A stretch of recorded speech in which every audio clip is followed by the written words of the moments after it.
पढ़ने के लिए बहुत कुछ है और पढ़ाने के लिए भी बहुत कुछ है, लेकिन सारा चीज़ परीक्षा में काम नहीं आता। हेलो नमस्कार दोस्तों, उम्मीद है आप सभी लोग अच्छे होंगे। तो आइए हम लोग अभी जिला दर्शन देखते हैं। जिला दर्शन में हम लोग आज पढ़ेंगे दरभंगा जिला के बारे में पढ़ेंगे और ऐतिहासिक दृष्टिकोण के साथ साथ हम लोग ज़्यादातर फोकस करेंगे करंट पे, ताकि जो पूछा जाता है एग्ज़ाम में, है ना, वो चीज़ें हम लोग जानें। जानने के लिए बहुत सारी चीज़ें हैं, लेकिन वही जानिए जहाँ से प्रश्न बनते हैं और आपको जहाँ तक फ़ायदा हो। पढ़ने के लिए बहुत कुछ है और पढ़ाने के लिए भी बहुत कुछ है, लेकिन सारा चीज़ परीक्षा में काम नहीं आता। परीक्षा में जो काम आता है हम लोग जिए हैं और हमें पता है कि एक अनुभव होता है और अनुभव से हम बता सकते हैं कि अगर दरभंगा पढ़ना है तो कहाँ कहाँ से पढ़िए ताकि आपका प्रश्न बने, है ना। तो चलिए हम लोग खास करके वही सीरीज कर रहे हैं, जिला दर्शन हो जाता है। तो अभी का क्लास है दरभंगा का। तो आप देख रहे हैं ये दरभंगा का मैप है, ये दरभंगा का मैप आप देख रहे हैं और हमने आपको कहा था कि आप अपने रूम में बिहार का मैप लगाइए, रोज़ देखिए 10 मिनट। चाय पी रहे हैं, पानी पी रहे हैं या ब्रश कर रहे हैं, आराम से वहाँ पे 2 मिनट 3 मिनट बार बार जा कर के देखिए। देखते देखते चीज़ें बहुत याद रहेगा और एग्ज़ाम में इसका फ़ायदा मिलता है। उसके बाद स्टडी करिए। अगर मैप का 1 सप्ताह भी स्टडी कर लिया जाए तो एक प्रश्न भी आपसे नहीं छूटेगा। इसलिए मैप से प्रश्न पूछे जाते हैं। ज्योग्राफी में अगर 20 प्रश्न पूछा जाता है तो 5 से 7 प्रश्न डायरेक्ट मैप से भी रहते हैं। तो चलिए हम लोग दरभंगा देखते हैं। दरभंगा एक तरफ से सीतामढ़ी से घिरा हुआ है, मुजफ्फरपुर से घिरा हुआ है ना, और ये समस्तीपुर से घिरा हुआ है, मधुबनी से घिरा हुआ है और यहाँ खगड़िया देख रहे हैं और सहरसा देख रहे हैं। इन सारे ज़िलों से दरभंगा घिरा हुआ है। कभी कभी हो सकता है ये प्रश्न आपसे पूछ दे, दरभंगा कितने ज़िलों से अपना सीमा साझा करता है। जैसे बीपीएससी ने पूछा हुआ था, बीपीएससी पूछा हुआ था कि पटना कितने ज़िलों के साथ अपना सीमा साझा करता है। तो पटना का जो ज़िला है, जो अन्य ज़िलों के साथ जो सीमा उसकी सटती है, वो 9 ज़िला हो जाता है। उसी तरीके से हो सकता है कि अन्य प्रश्न भी पूछे जा सकते हैं। जैसे आप डायरेक्ट अगर मैप की बात करेंगे तो मैप में आप देखते हैं अधिकतर पूछा जाता है कि भारत का कौन ऐसा राज्य है जहाँ पे सबसे ज़्यादा उनके राज्यों की सीमा अन्य राज्यों के साथ साझा करती है। तो ये प्रश्न भी पूछा जा सकता है। आपसे ये प्रश्न भी पूछा गया है बिहार को लेकर के, तो अन्य राज्यों का मैप जो है ज़रूर देखना चाहिए और यहाँ से प्रश्न पूछा जाता है। ऑलरेडी बीपीएससी ने आपको कितना बार बोला, 1-2 बार बोल ही चुका होगा कि अब हमारा जो प्रश्न रहेगा वो सरल नहीं रहेगा, अब हम अपना स्टैंडर्ड अब बढ़ाएंगे। उसने ये कहा कि विगत वर्षों में जो आपने परीक्षा दिया था उस परीक्षा का और अभी का जो 70 बीपीएससी होगा उसमें ज़मीन और आसमान का अंतर होगा। यह बीपीएससी ने ऑलरेडी पहले ही बताया आपको। उसने कहा कि अन्य राज्यों का जो परीक्षा पीसीएस का जो एग्ज़ाम होता है उसकी अपेक्षा हमारा जो प्रश्न का स्टैंडर्ड होगा वो बेहतर होगा। कहीं ना कहीं अगर तुलनात्मक रूप से अध्ययन करना चाहेंगे आप तो ऐसा लगता है कि यूपीएससी का जो स्टैंडर्ड है कहीं ना कहीं उससे थोड़ा बहुत कम ही रहेगा, है ना। तो इसी तरह से थोड़ा सा गहराई में जाकर के पढ़ने की ज़रूरत है, पीटी अगर कंप्लीट करना है तो, है ना। तो चलिए हम लोग यहाँ पे देखते हैं और ये दरभंगा है। दरभंगा में कुशेश्वर पक्षी अभ्यारण्य से प्रश्न बहुत बार पूछा हुआ था कुशेश्वर पक्षी अभ्यारण्य किस जिला में है। तो बिहार स्पेशल से और बिहार के करंट अफेयर्स से बहुत सारे सवाल पूछे जाते हैं। जैसे अगर हम लोग बिहार स्पेशल की बात कर दें तो कभी कभी 25 प्रश्न भी पूछा जाता है, कभी कभी 15-20 प्रश्न पूछा जाता है, लेकिन 15 से कम प्रश्न नहीं पूछा गया है। अगर हम लोग बिहार का करंट अफेयर्स की बात करें तो लगभग 8 से 10 और 12 प्रश्न भी पूछने लगे हैं। कहने का मतलब है कि 30 जो प्रश्न आपको पूछे जाते हैं करंट अफेयर्स में उसमें 10, 12, 15 यानी कि बिहार करंट अफेयर्स का जो दायरा है वो बढ़ते जा रहा है। इसीलिए आपको भी अपना दायरा थोड़ा बढ़ाना पड़ेगा, है ना। चलिए आगे बढ़ते हैं हम लोग और यहाँ पे आप देख रहे हैं दरभंगा मेडिकल कॉलेज है। यहाँ पे दरभंगा मेडिकल कॉलेज है और श्यामा मंदिर भी है यहाँ पे, श्यामा मंदिर भी है यहाँ पे, और यहाँ पे दरभंगा राज का किला भी है और ललित नारायण मिथिला विश्वविद्यालय भी यहाँ पे है। चलिए हम लोग थोड़ा सा कुछ पॉइंट पे बात करें, फिर हम लोग बात करेंगे इस पे। दरभंगा एक नज़र में हम लोग यहाँ पे देखें, यहाँ पे कुल जो क्षेत्रफल है इसका 2279 है ना 0.29 वर्ग किलोमीटर हो जाता है, इसका क्षेत्रफल हो जाता है ना, इसका क्षेत्रफल हो जाएगा। उसके बाद यहाँ पे देखते हैं 39,37,385 जनसंख्या है दरभंगा का जनसंख्या है। अगर हम लोग नगरीकरण के हिसाब से अगर देखें तो पटना के बाद जो नगरों का ज़्यादा जो बढ़ता हुआ जो देख रहा है वो दरभंगा ही है। यहाँ पे साक्षरता दर 44% है और लिंगानुपात 910 है। लिंगानुपात कितना है? 910 है। बिहार का लिंगानुपात 918 हो जाता है, यानी कि 1000 पुरुषों पर महिलाओं की संख्या को लिंगानुपात कहा जाता है और दरभंगा का लिंगानुपात कितना है? 910 हो जाता है, 910 हो जाएगा। और लिंगानुपात के मामले में आपको ये बात पता होगा कि सर्वाधिक लिंगानुपात गोपालगंज का है, सर्वाधिक लिंगानुपात गोपालगंज सिवान सारण का हो जाता है। तो यहाँ पे लिंगानुपात 910 हो जाएगा। और स्थापना और प्रशासनिक विभाग की बात करें तो इसका स्थापना यानी कि दरभंगा जिला का गठन 1 जनवरी 1875 को हुआ था, 1 जनवरी 1875 को हुआ था। यहाँ पे 3 अनुमंडल है और प्रखंडों की संख्या 18 हो जाएगा, प्रखंडों की संख्या 18 हो जाता है, अनुमंडलों की संख्या 3 है। और प्रमंडल जो 1972 में दरभंगा को प्रमंडल का दर्जा मिला, 1972 में दरभंगा को प्रमंडल का दर्जा मिला, इसके अंतर्गत मधुबनी और समस्तीपुर को रखा गया है, मधुबनी और समस्तीपुर को रखा गया है। नेक्स्ट पॉइंट में हम लोग देखेंगे, आप देख सकते हैं आगे, है ना। चलिए, बिहार के मैप में, बिहार का जब भी मैप आप देखिए तो सारे ज़िलों को देखिए और ज़िला को देखते समय आप ज़रूर फोकस करिए कि पूरा पश्चिम उत्तर दक्षिण कौन कौन सा ज़िला इसके साथ सीमा साझा करता है। जैसे ये आप देख सकते हैं, ये दरभंगा हो जाएगा, है ना, ये दरभंगा है। तो अगल बगल में जो भी चीज़ें हैं आप देखिए, देखते देखते बहुत सारा चीज़ें याद हो जाता है ना। तो चलिए यहाँ पे देखते हैं, वैदिक काल में अगर देखें तो यह क्षेत्र विदेह राज्य का हिस्सा था, विदेह राज्य का हिस्सा था, यानी राजा मिथि के नाम पर इसे मिथिला कहा गया, राजा मिथि के नाम पर इसे मिथिला कहा गया। और रामायण काल में देखेंगे तो राजा सिरध्वज का जनक का शासन था, सिरध्वज जनक का शासन था, जिनकी पुत्री सीता का विवाह भगवान राम से हुआ, है ना, यहाँ पे भगवान राम से विवाह होता है। और यहाँ पे महाजनपद काल देखेंगे, यह क्षेत्र वैशाली गणराज्य का क्या था? अंग हो जाता है। यह जो क्षेत्र है कब? महाजनपद के काल के समय में देखिएगा तो वैशाली गणराज्य का यह एक अंग हो जाता है। यहाँ पर यानी कि मौर्य, शुंग, कन्नौ और गुप्त साम्राज्य, यह क्षेत्र इन महान साम्राज्यों का हिस्सा रहा है।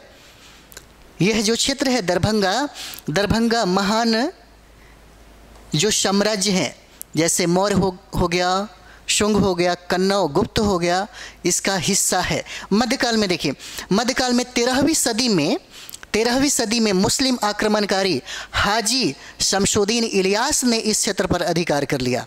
कब? मध्यकाल के समय में, यानी कि 13वीं सदी में मुस्लिम आक्रमणकारी हाजी शमशुद्दीन इलियास ने इस क्षेत्र पर अधिकार कर लिया। उसके बाद देखते ओइनवार राजाओं का शासन, मतलब इनमें से सबसे प्रसिद्ध राजा कामेश्वर सिंह थे, जिन्होंने कला, संस्कृति और साहित्य को बढ़ावा दिया, जिन्होंने कला, संस्कृति और साहित्य को बहुत बढ़ावा दिया। चलिए यहाँ पे हम लोग देखेंगे भूगोल और क्षेत्रफल। यहाँ पे देखिए तो भौगोलिक क्षेत्रफल में हम लोग देखेंगे यहाँ पे, यानी कि 2279.29 वर्ग किलोमीटर हो जाता है। और इसका अक्षांशीय विस्तार कितना हो जाएगा? 25 डिग्री 63 मिनट और 25 सेकेंड, है ना, मतलब 25.27 सेकेंड उत्तरी अक्षांश है। और उसके बाद देशांतर जो है, देशांतर हो जाएगा, ऐसे कर लीजिए, मतलब 85, ये हो जाएगा 85 डिग्री 40 मिनट और 86 डिग्री 25 मिनट के अंतर्गत है ये पूर्वी देशांतर। आपको पता होगा देशांतर, और ये देख लीजिए, इसको हम लोग ऐसे बोलते हैं, है ना, इसका पेज थोड़ा सा लिया जाए। ये हमारा अर्थ है, ये हो जाता है आपका 0 डिग्री अक्षांश, जिसको हम लोग इक्वेटर कहते हैं, जिसको हम लोग विषुवत रेखा कहते हैं। यानी कि ईस्ट और वेस्ट को मिलाने वाली जो रेखा है, इसी रेखा को हम लोग अक्षांश कहते हैं। इसी रेखा को हम लोग क्या कहते हैं? इसी रेखा को हम लोग अक्षांश कहते हैं। और नॉर्थ पोल और साउथ पोल को मिलाने वाली रेखा को हम लोग देशांतर कहते हैं। यहीं देशांतर हो जाता है ना, यहीं क्या हो जाएगा? देशांतर हो जाएगा। नॉर्थ पोल और साउथ पोल के मिलाने वाली रेखा को हम लोग देशांतर कहते हैं, और ईस्ट और वेस्ट पोल के मिलाने वाली रेखा को हम लोग अक्षांश कहते हैं। और यहाँ जो 0 डिग्री हम लोग देख रहे हैं, यहाँ पे पेन, ये जो दिख रहा है, इसको हम लोग विषुवत रेखा इक्वेटर कहते हैं। इक्वेटर के नॉर्थ में 23.5 डिग्री, ये 23.5 डिग्री हम लोग जाते हैं, 23.5 डिग्री, इसको हम लोग कर्क रेखा कहते हैं। और कर्क रेखा भारत के बीचों बीच से होकर के गुजरती है। और इसी के दक्षिण में अगर हम लोग जाएंगे 0 डिग्री के दक्षिण में 23.5 डिग्री यहाँ भी है ना, इसी को हम लोग मकर रेखा कहते हैं। ये मकर रेखा कहते हैं। जो तीनों रेखा है जिस महादेश से गुजरती है वह अफ्रीका हो जाता है। ठीक है, चलिए आगे हम लोग बढ़ते हैं। तो ये अक्षांशीय विस्तार हो जाता है, देशांतरीय विस्तार हो जाता है। पूछेगा नहीं लेकिन आपसे, है ना, इसका टेंशन मत लीजिए। आपसे बिहार के बारे में पूछेगा और बहुत बार पूछा हुआ है। चलिए, सीमावर्ती जो जिले हैं इंपॉर्टेंट है, पूछा जा सकता है। उत्तर में कौन है? मधुबनी हो जाएगा। दरभंगा के उत्तर में मधुबनी, और दक्षिण में समस्तीपुर, पूर्व में सहरसा, और पश्चिम में सीतामढ़ी और मुजफ्फरपुर हो जाएगा। जनघनत्व के मामले में देखिएगा तो जनघनत्व इसका 1101 हो जाता है। 1101 है, 1101 है। यानी कि पूरे भारत में राज्यों की अगर बात कर दिया जाए तो बिहार में सर्वाधिक जनघनत्व हो जाएगा। कितना? 1106, सबसे ज़्यादा। सर्वाधिक जनघनत्व कहाँ पे है? बिहार में है। सबसे ज़्यादा जनघनत्व है बिहार में। लेकिन अगर केंद्र शासित प्रदेशों को भी मिला लिया जाए और राज्यों को मिला लिया जाए, तब हमारा स्थान 36वां हो जाता है। यानी कि दिल्ली का जनघनत्व सर्वाधिक हो जाएगा। चलिए आगे बढ़ते हैं हम लोग। दरभंगा यहाँ पे देखेंगे, यानी कि संसदीय और विधानसभा क्षेत्र यहाँ पे देखेंगे तो संसदीय क्षेत्र, संसदीय विधानसभा क्षेत्र में कौन है? दरभंगा, मधुबनी और समस्तीपुर संसदीय क्षेत्र हो जाएगा। दरभंगा, मधुबनी और समस्तीपुर हो जाएगा। दरभंगा संसदीय क्षेत्र के अंतर्गत गौराबुराम विधानसभा में बेनीपुर, अलीनगर, दरभंगा ग्रामीण, दरभंगा और बहादुरपुर आते हैं।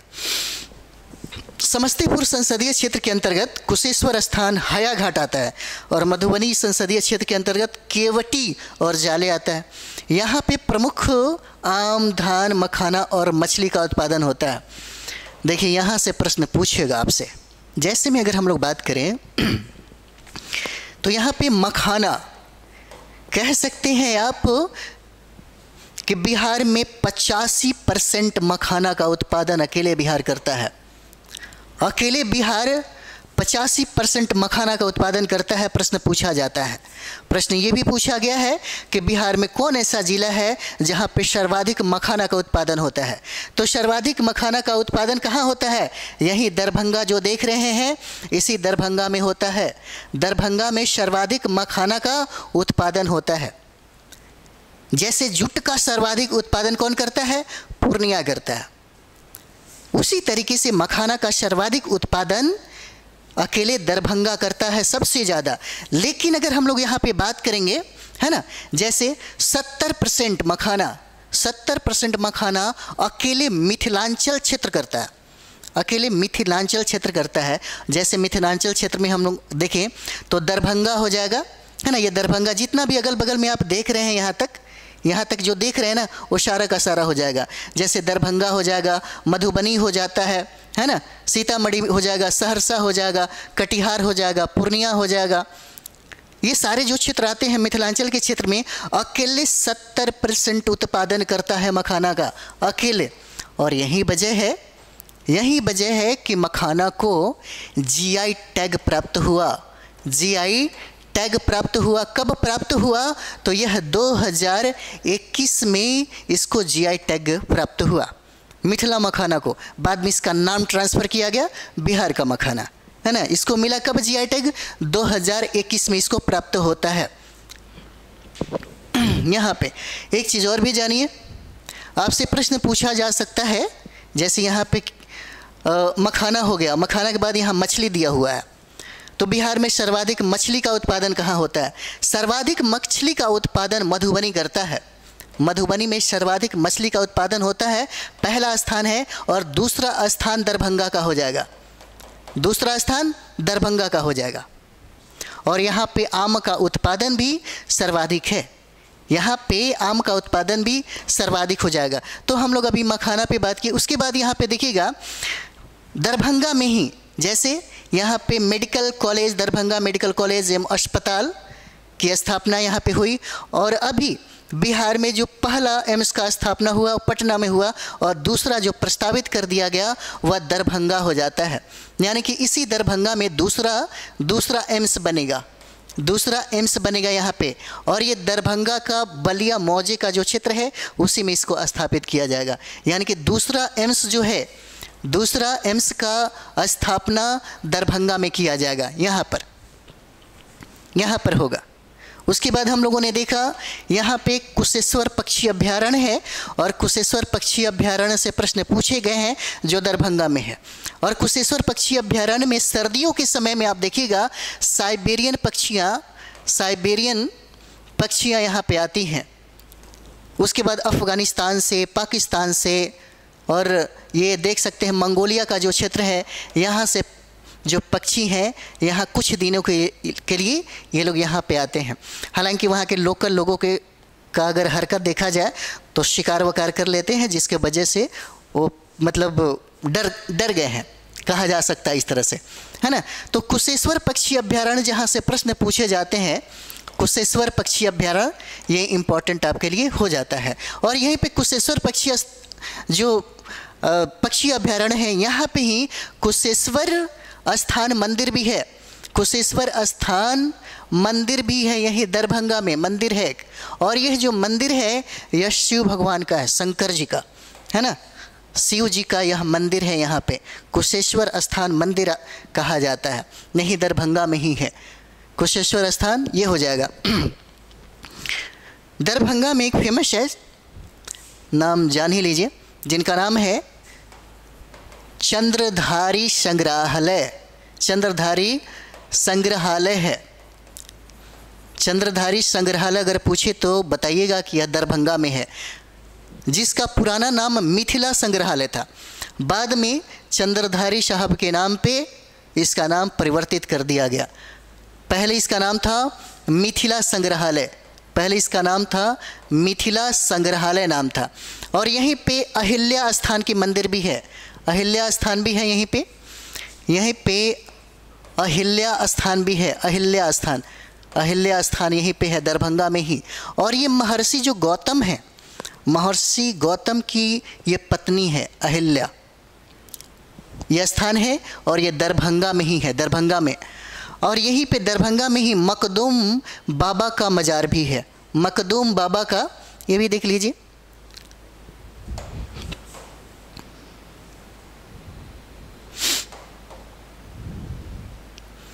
यहीं पे मखदूम बाबा का, है ना, मखदूम बाबा का मज़ार भी है, यहीं पे बाबा का मज़ार भी है। यहाँ पे दरभंगा में ही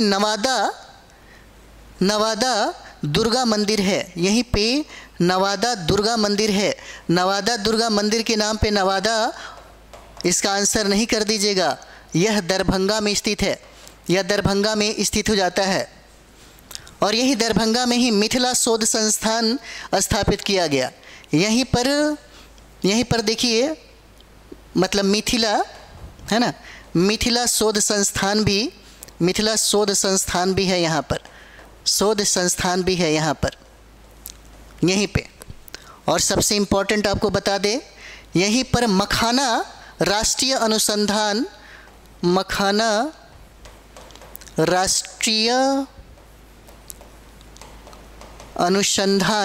संस्थान भी है, राष्ट्रीय क्योंकि सबसे ज़्यादा मखाना का उत्पादन करता है। और यहीं पे मखाना राष्ट्रीय अनुसंधान संस्थान की स्थापना भी किया गया। इम्पॉर्टेंट है आपके लिए, बहुत ही BBI है। और यहीं पे दरभंगा मेडिकल कॉलेज की स्थापना किया गया 1947 में, इसको स्थापना किया गया है ना। और यही DMCH जो हम लोग कह रहे हैं 1947 में इसकी स्थापना किया गया। और एक चीज़ और भी देख लीजिए, यहीं पे कुमारिल भट्ट प्रसिद्ध हैं। कुमारिल भट्ट है ना, कुमारिल भट्ट भी दरभंगा से ही संबंधित है। कुमारिल भट्ट दरभंगा से संबंधित है। और इन्होंने ये कहें तो वेदों को ज़्यादा प्रमाणित इन्होंने माना। वेदों को कहा कि ये अपौरुषेय है। मतलब आप चीज़ों को यहाँ समझिए। इनका कहना था कि बौद्धों के द्वारा वेदों को लेकर के भ्रम फैलाई जा रही है। यानी कि बौद्ध को पतन के लिए भी इन्होंने, बौद्ध के पतन के लिए और बौद्ध के विरोध में ये लोग खड़े थे। कुमारिल भट्ट जो नाम है इनका, है ना, कुमारिल भट्ट जो हैं यहीं पे काम किए थे, है ना। बुद्ध के खिलाफ ये लोग खड़े हो गए थे, उनके सिद्धांतों और दर्शनों के खिलाफ हो गए थे। और इन्होंने मीमांसा दर्शन का जो ज्ञाता खुद को बताते थे। तो चलिए आगे हम लोग बढ़ते हैं, बहुत सारी चीज़ें अभी बाकी है। यहाँ पे हम लोग आते हैं दरभंगा। एक नज़र में हम लोग देखें, यहाँ पे शैक्षणिक संस्थान में ललित नारायण मिश्रा मिथिला विश्वविद्यालय है। दरभंगा में ही कामेश्वर सिंह संस्कृत विश्वविद्यालय है। दरभंगा कॉलेज ऑफ इंजीनियरिंग भी यहीं पे है। राष्ट्रीय मखाना शोध संस्थान जो हम लोग अभी पढ़ रहे थे, यही दरभंगा में ही स्थापित किया गया। और यहीं पे डाक प्रशिक्षण केंद्र भी है, केंद्रीय विद्यालय भी है, जवाहर नवोदय विद्यालय भी यहीं पे हो जाता है। अभी हाल ही में आप देखिएगा, हाल ही में यहाँ पे रामायण सर्किट की स्थापना किया गया। और रामायण सर्किट में 3 जिला है। रामायण सर्किट में याद रखिएगा, रामायण सर्किट में 3 जिला है, जिसमें दरभंगा भी एक शामिल है। जैसे सीतामढ़ी देख लीजिए, सीतामढ़ी है ना, सीतामढ़ी हो जाएगा। और सीतामढ़ी के बाद बक्सर, और बक्सर के बाद दरभंगा। दरभंगा शामिल है रामायण सर्किट में, दरभंगा रामायण सर्किट में शामिल है। चलिए आगे बढ़ते हैं हम लोग। यहाँ पे धार्मिक स्थल में कुशेश्वर स्थान पक्षी अभ्यारण्य, यहाँ से बहुत बार सवाल पूछा है। कुशेश्वर स्थान मंदिर भी, अहिल्या स्थान और श्यामा मंदिर भी है यहाँ पे। ये श्यामा मंदिर के बारे में कहा जाता है कि यह काली जी की मंदिर यहाँ पे है ना, काली जी की मंदिर यहाँ पे, भगवान काली जी की। उसके बाद ऐतिहासिक स्थल में हम लोग देखेंगे दरभंगा राज किला भी यहीं पे है ना। और शाही मस्जिद किला घाट यहाँ भी बनाया गया, यहीं पे ये बनाया जाता है। चलिए आगे, चलिए इसके बाद हम लोग कुछ चीज़ और भी हम लोग यहाँ पे कर देंगे। जैसे दरभंगा में अगर हम लोग नदियों की बात करें यहाँ पे, तो यहाँ पे देखिएगा, यहाँ पे बागमती नदी है, बागमती, कमला भी है और बूढ़ी गंडक भी है ना, बूढ़ी गंडक नदी भी है और बलान नदी भी यहीं पे है, बलान नदी। अभी अगर आप घूमिएगा तो दरभंगा मधुबनी सबके क्षेत्र में बाढ़ आया हुआ है, अभी यहाँ पे बाढ़ आया हुआ है, एक समस्या ही है यहाँ पे। यानी कि कह सकते हैं कि बिहार जो आप देख रहे हैं यहाँ पे जो बिहार आप देख रहे हैं, ये बिहार यानी कि गंगा नदी जो है बिहार में प्रवेश करती है चौसा में, और चौसा में प्रवेश करने के बाद यह बिहार को 2 भागों में बांटती है। एक हो जाएगा उत्तरी बिहार, दूसरा हो जाता है दक्षिणी बिहार। उत्तरी बिहार में एक समस्या है, बाढ़ की समस्या, बिहार सरकार के लिए और भारत के लिए एक समस्या ही है। यानी कि उत्तरी बिहार जो है हमेशा ये बाढ़ से प्रभावित रहता है।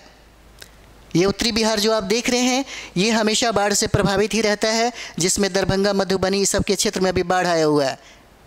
उसके बाद हम लोग ये देखते हैं दक्षिण बिहार, यहाँ दक्षिण बिहार है और ये दक्षिण बिहार में भी एक समस्या है, सूखा का समस्या है। उत्तर बिहार में पानी इतना है कि लोग डूब जाते हैं, और दक्षिण बिहार में पानी की इतनी कमी है कि यहाँ पे उत्पादन सही तरीके से नहीं हो पाता है। इसीलिए आप देखते होंगे नदी जोड़ो परियोजना चलाई जा रही है सरकार के द्वारा, ताकि जहाँ पे अधिक पानी है उस पानी को मूव करके जहाँ कम पानी है, जहाँ पे सूखा का प्रभाव है, वहाँ पे उस समस्या से निजात पाया जा सके, ये किया जा रहा है ना। तो चलिए हम लोग ये सारा चीज़ें हो जाता है यहाँ पे, है ना। एक चीज़ और भी है जो इतिहास में पूछा जाता है सवाल अक्सर, है ना। चलिए उसको भी देख लीजिए। यहाँ पे 1919 और 1900 मतलब 1919 और 20 की बात है। यहाँ पे बार बार पूछा जाता है इतिहास में। बीपीसी लगभग 4-5 बार प्रश्न ये पूछा होगा। दरभंगा से ही थे ये जो है स्वामी विद्यानंद, स्वामी विद्यानंद, इन्होंने किसान आंदोलन किया। ये किसान आंदोलन किए और विद्यानंद के बारे में कहा जाता है कि किसानों के दुख और तकलीफ को समझते हुए सारे किसानों को इकट्ठा कर लिया और दरभंगा महाराज के खिलाफ वो आंदोलन खड़ा कर दिए थे, जो बहुत ही प्रसिद्ध था। यही किसान आंदोलन का नेतृत्व स्वामी विद्यानंद किए थे 1919 और 20 में। और 1920 में भारत में असहयोग आंदोलन चलाई जा रही थी। 1 अगस्त 1920 को असहयोग आंदोलन प्रारंभ हुआ और इसी दिन एक महान राष्ट्रीय नेता की मृत्यु हो जाती है जिसका नाम है बाल गंगाधर तिलक। तो चलिए हम लोग जो भी यहाँ से दरभंगा से प्रश्न पूछेगा तो बनेगा। बाकी और भी सारा चीज़ें हैं, है ना। बिहार करंट अफेयर्स पे देखते रहिए। हम बहुत बेहतर सेशन चला रहे हैं। आपके सिर्फ हमारा टारगेट है 70 बीपीसी को। 70 बीपीसी में जितना भी हम अभी काम कर रहे हैं, चाहे वो सब्जेक्ट पढ़ा रहे हैं, चाहे आपको प्रैक्टिस सेट भी आप देखते होंगे, प्रैक्टिस सेट में सब चीज़ों को पकड़ने की कोशिश किया जा रहा है ताकि आपका सबसे बेहतर रिविज़न हो सके। मेरा मकसद है एक रिवीजन बेहतर करना, और रिवीजन से ही विद्यार्थी अपना स्कोर सिर्फ रिवीजन से ही कर सकता है। अभी क्या पढ़ने के लिए 6-7 महीना टाइम आपको मिला था, आपने पढ़ा होगा, और पढ़ने के बाद जो किताबें जो सोर्स आपने पढ़ा अब सिर्फ उसका रिवीजन करिए। बहुत अच्छा मौका दिया बीपीसी ने, इतनी सारी सीटें आई हैं, यानी कि बीपीसी के इतिहास में इतना सीट पहली बार दिया गया। जब इतना सीट पहली बार दिया है तो आपके मन के अंदर उमंग बहुत ज़्यादा होगा, और उमंग ज़्यादा होगा तो निश्चित तौर पे आपके अंदर सुपर एनर्जी काम कर रहा होगा। तो मेहनत करिए 1 महीना टाइम और भी बढ़ गया है। मिलते हैं अगले वीडियो में। थैंक यू वेरी मच आप सभी लोगों को।